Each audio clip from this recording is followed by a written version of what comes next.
Welcome to the Love Universe. Welcome to the Love Universe, where we create. You are listening to Layered Love Universe with Kendra Tamika, where we talk about it all, every single layer. Grab something to drink because we're about to get into it. Let's go. Hey, this is Kendra Tamika with Layered Love Universe. Welcome to episode 5. We are talking today about the leader.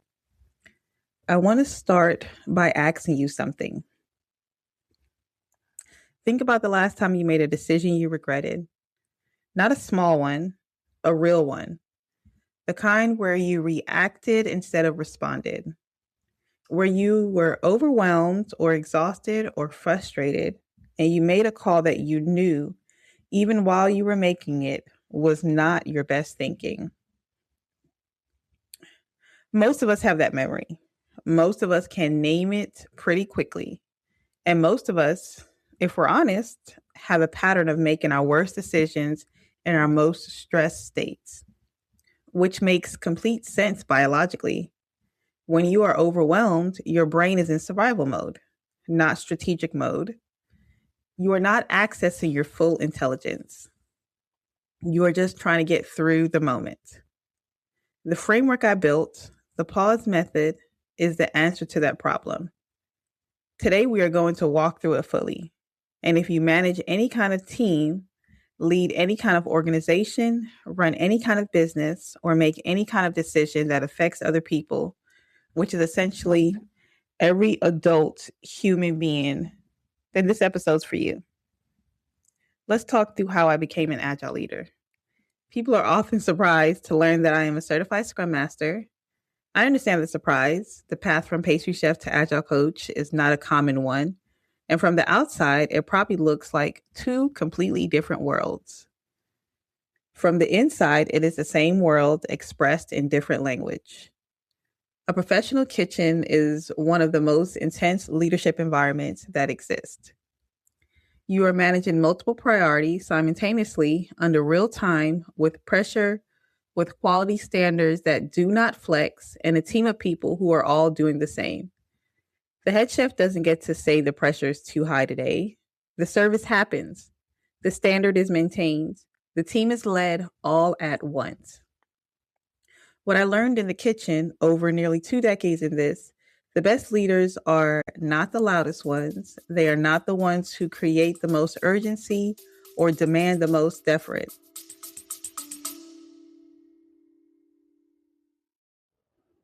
All right, you ready for another commercial break?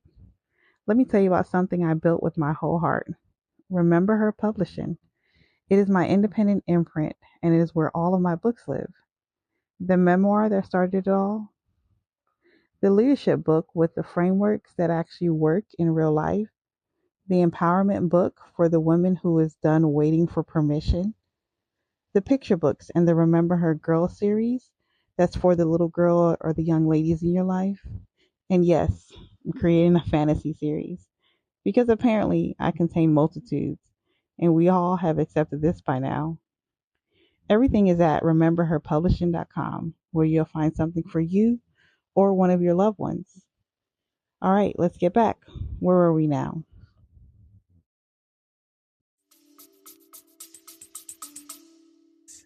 The best leaders are the ones who create the conditions where their team can do their best work, who read the room accurately, who communicates clearly under pressure, who makes decisions quickly but not carelessly, who hold the standard without destroying the person.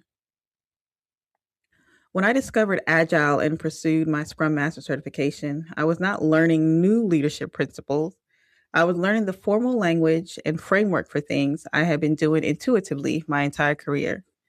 And having that language, being able to name the principles and the practices and the values behind what I was doing made me significantly more effective at teaching others how to do it. Scrum is a framework for how teams organize work to produce results iteratively and collaboratively. What I love about it is that it is honest about how great work actually gets done. Not in a straight line with a perfect plan, in cycles, with regular reflection and adjustment, with built in checkpoints where the team asks what is working, what is not, and what do we change. That is how every good kitchen operates. That is how every healthy relationship operates. That is how my creative work operates. Iteration, reflection, adjustment. Keep what works, fix what does not, and move forward. Let's get into the pause method full breakdown. The pause method is the signature framework at the center of my leadership work and my book, Pause, Clear, Lead. Let's walk through each step by step. P is for pause. The first step is the literal one. Stop before you respond to the email, before you walk into the meeting, before you make the call. Give yourself a moment of intentional stillness.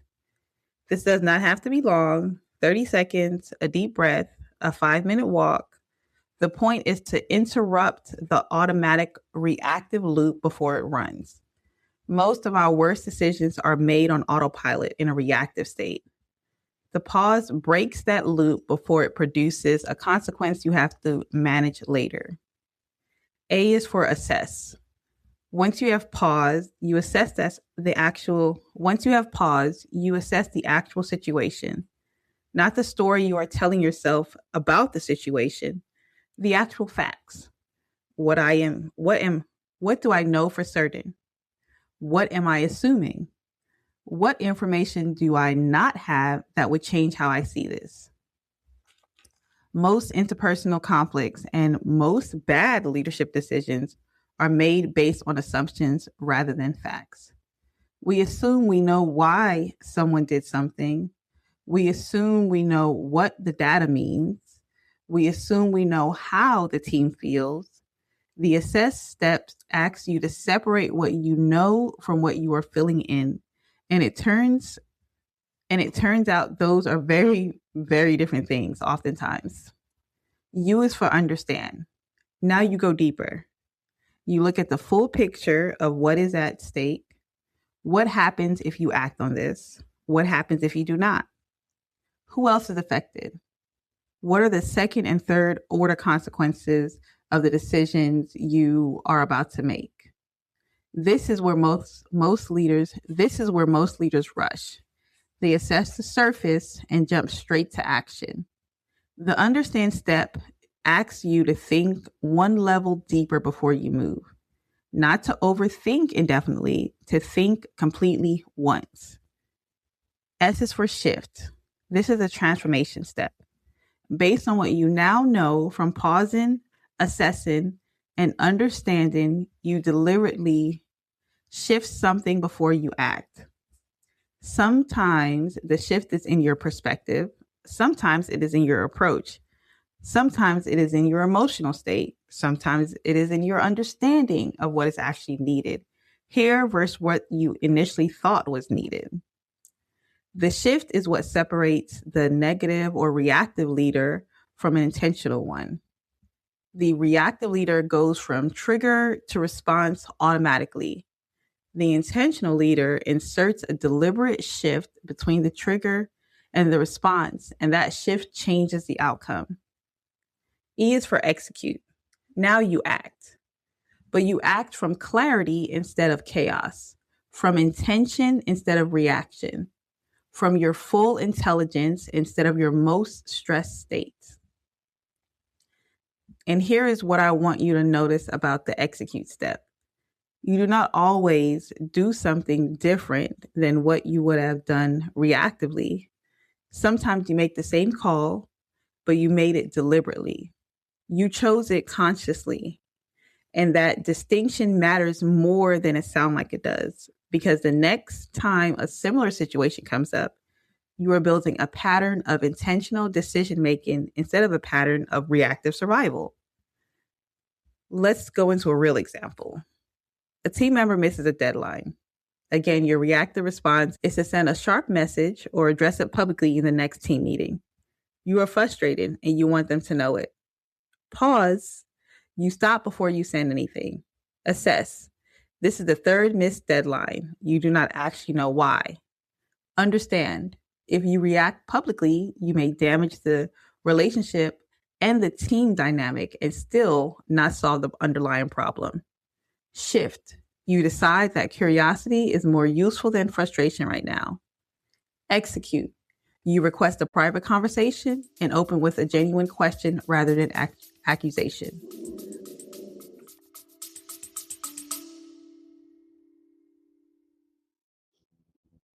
Okay, real quick before we get back to it. Can we talk about dessert for a second? Because I need you to know about Layered Love Gourmet. It is my luxury small batch dessert brand, and everything is made from scratch because I am a pastry chef and simply don't know how to do it any other way. The banana pudding alone has made grown adults emotional. I am not exaggerating. One woman said it tasted like a hug, and I put that on my refrigerator. Go to layeredlovegourmet.com and treat yourself to something real. You deserve it. That is layeredlovegourmet.com. All right, let's get back to the good stuff.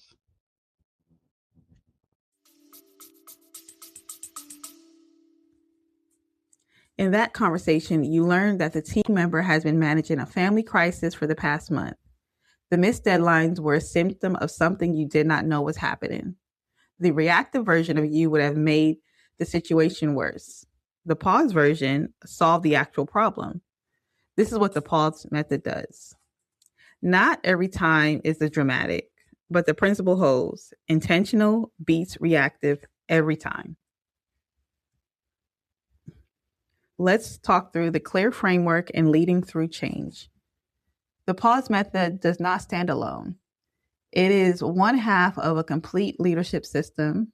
The other half is the clear framework.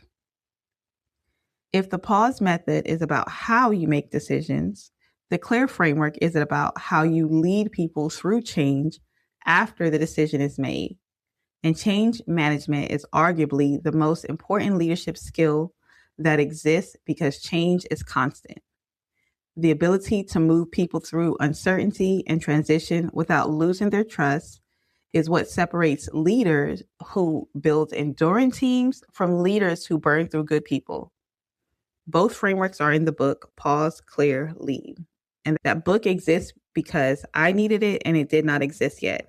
I needed a leadership resource that was built from real experience, not just theory, that was written for humans who lead other humans in real and messy situations, not for idealized case studies in a business school classroom.